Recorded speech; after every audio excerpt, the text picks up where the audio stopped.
Delayed gratification. Someday. This was explained to me by the American comedian Stephen Wright in his act. He said, hard work pays off someday. But laziness you can enjoy right now. Be in the moment. Suffer now, suffer later. Okay? That's delayed gratification. Now, get this. The comprehension hypothesis is pleasant. In fact, it has to be pleasant or it doesn't work. The input has to be interesting or you won't pay attention. It's pleasant and it works. The skill building hypothesis is painful and it doesn't work. The comprehension hypothesis is win-win. The skill building hypothesis is lose-lose. What is the most commonly used hypothesis in the world today? Skill building. And it has not given up. It's still very, very strong. For the public, skill building is not a hypothesis, it's an axiom.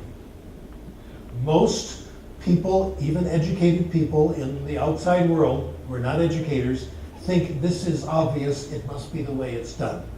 If you accept the skill building hypothesis, heavy, deliberate instruction, direct instruction, vocabulary, learning, testing, all makes sense. But it turns out it's not true. I want to focus today on one of the special cases of the the comprehension hypothesis, and it's called the reading hypothesis.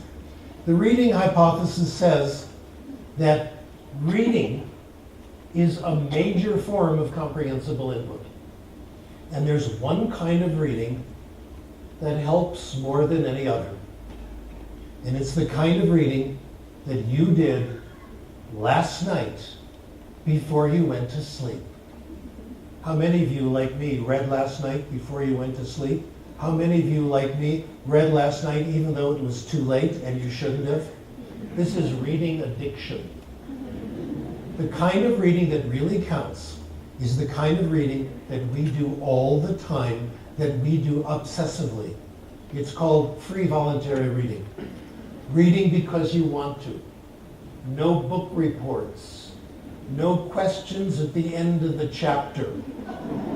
You don't like the book, you put it down, you pick up another one. The kind you and I always do. We make sure we have a book with us, right? Otherwise, life is difficult. There's a huge amount of evidence supporting free voluntary reading. My conclusion is that free voluntary reading is the major source of our reading ability. It's the major source of our ability to write with a respectable writing style. It's the major source of our vocabulary knowledge, the major source of our ability to handle complex grammatical constructions. It's the major source of our spelling ability. All this comes from reading. Now, if you'd like to see the research on it, I'll just briefly mention it. We have studies of reading in school, sustained silent reading called SSR. By the way, we used to call this USSR. Uninterrupted sustained silent reading. Our studies there, studies all over the world, students who have SSR in their classes always do better than comparison groups in nearly every study. We have correlational studies, very well-controlled studies. Students who read more do better on just about every kind of exam. The best predictor of TOEFL is the amount of reading people do. The best predictor of another TOEFL test, the TOEIC, is the amount of reading people do. So the evidence for this is absolutely overwhelming. What I'd like to do in the major part of my talk today is to present something new. If you'd like to see the research, I recommend a couple of sources.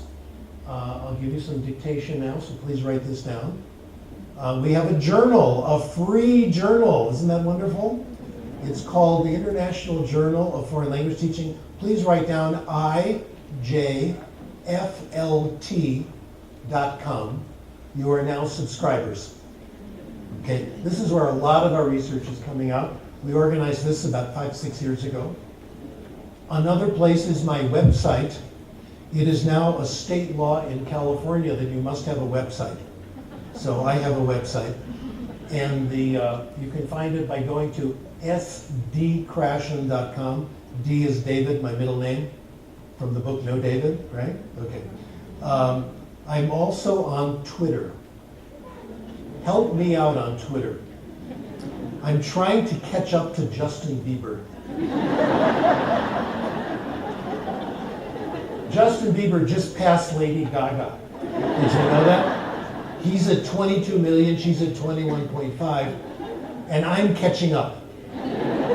If you help me out on this, if Justin Bieber stops now, which is unlikely, I can catch up to him in 1,286 years. And I'm very confident because I'm taking omega-3 fatty acids. I'm also on Facebook. Be my Facebook friend, please. I use Facebook for serious research-related stuff. I posted a letter to the editor this morning that I got published in the New York Daily News. How about that? It was pretty tough doing, but it got in. So I posted it there. I got interested in Facebook a few years ago, and I discovered it, and I looked up my name in Facebook, and it turned out there was a Steve Krashen fan club. There were 60 people in the fan club. 30 were my relatives. My cousins, my nieces, and nephews. I thought that was nice. But join me on Facebook, be my Facebook friend, and we can be BFIF. Okay, best friend, BFF. Okay. So that's where the research is. You can check out the articles. Instead of going through the studies, though, I'd like instead to tell you what I think, what I and my students, my associates think, is a universal path for the highest levels of literacy.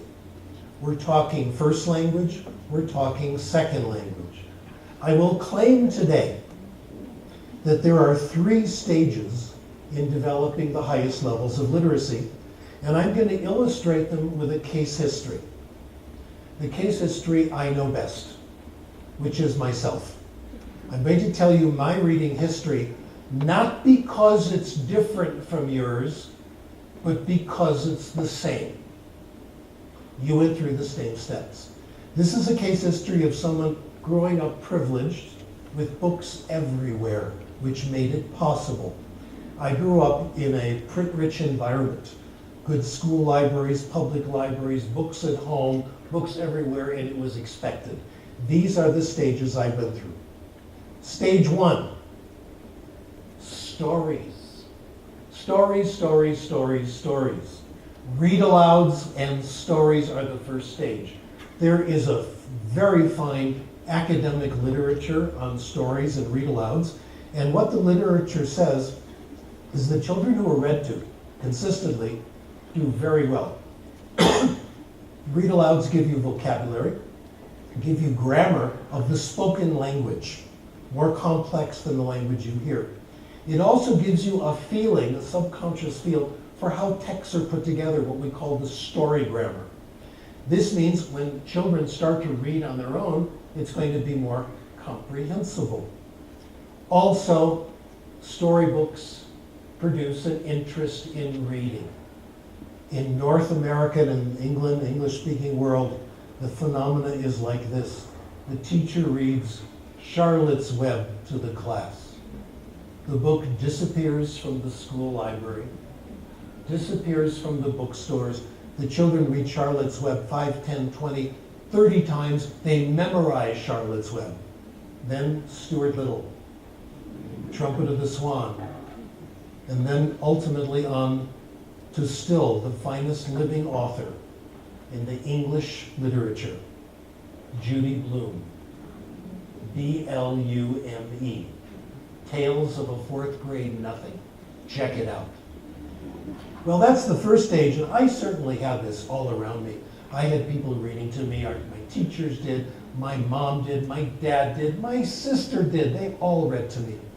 Then in middle school, I entered the second stage.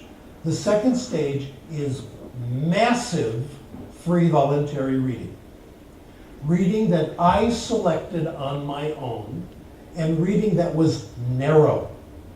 in certain genres and certain authors that I was interested in. I'll tell you what I read.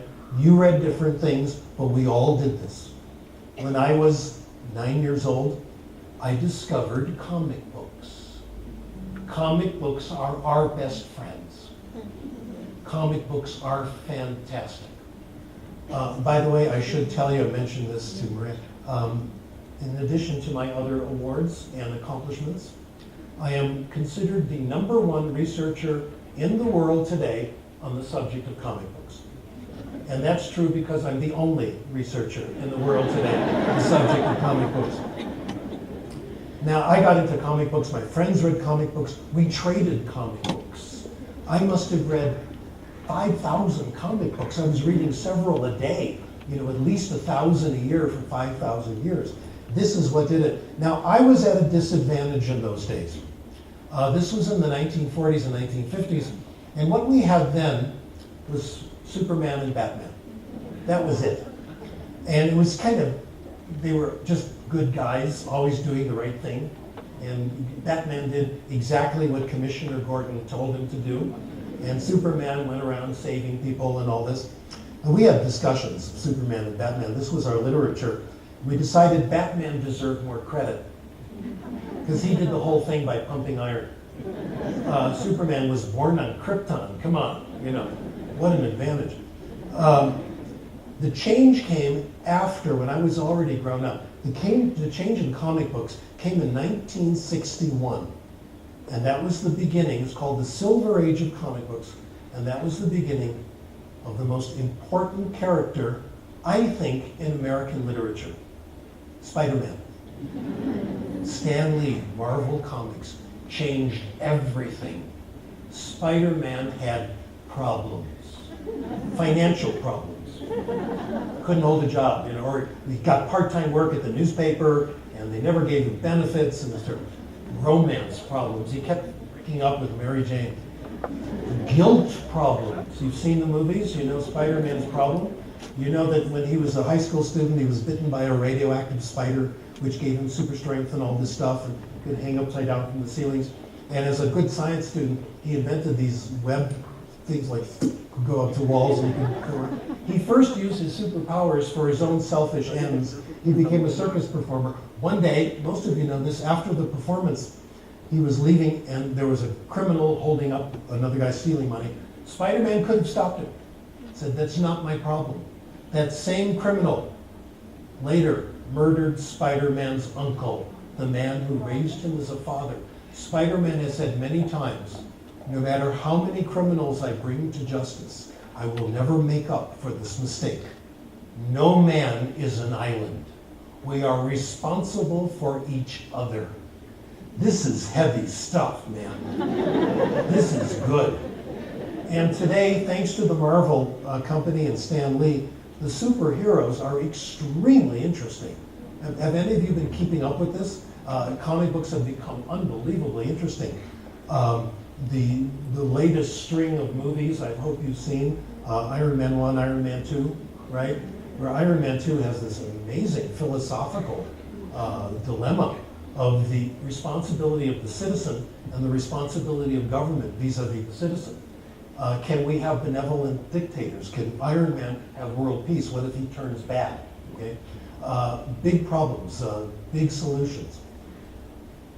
So comic books today are better than they've ever been. This is why I'm mentioning this. Not only comic books, but graphic novels.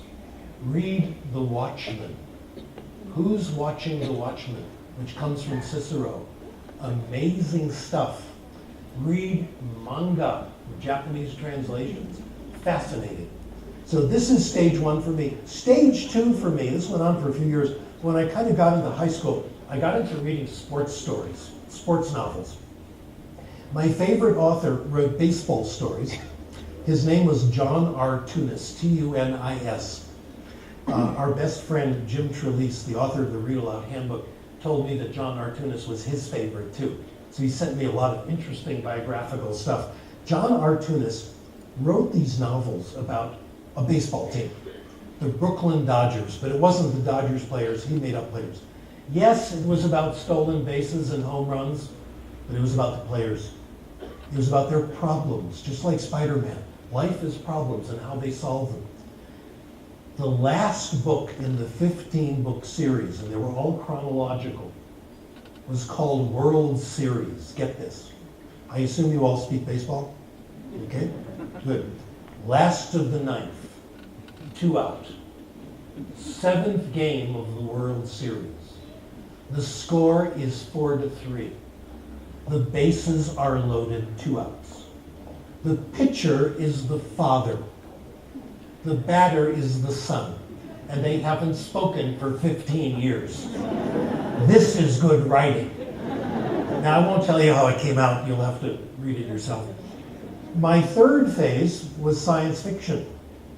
I did nothing but read science fiction in my last 2 years of high school and early college. And science fiction, great authors. Robert Heinlein, Ray Bradbury, Arthur C. Clarke, Isaac Asimov, and they wrote a lot. When I was in high school and secondary school, this was my curriculum. This is what made me literate. I remember we read books in classes, literature. I can tell you the titles. I don't remember anything of any of the books, not a single one. My colleague Alfie Cohn, brilliant guy, says when he was in high school, he paid attention to everything except the teachers. Sound familiar? I got literate from my own reading. I remember every single one of those books. In fact, a few years ago, I went back and read one of John Artunis' sports stories. Fabulous. Still riveting. My son and I went on this campaign to read early Robert Heinlein, before Heinlein went a little crazy. But his early stuff is great. And we read them together and talked about it. Fabulous. Still good. Still excellent, excellent writing. This was what made me literate. I didn't read them to increase my vocabulary. I didn't read them to increase my grammar or improve my writing style. I read them because I liked them, because they were a habit and I was obsessed with them. And I didn't read broadly.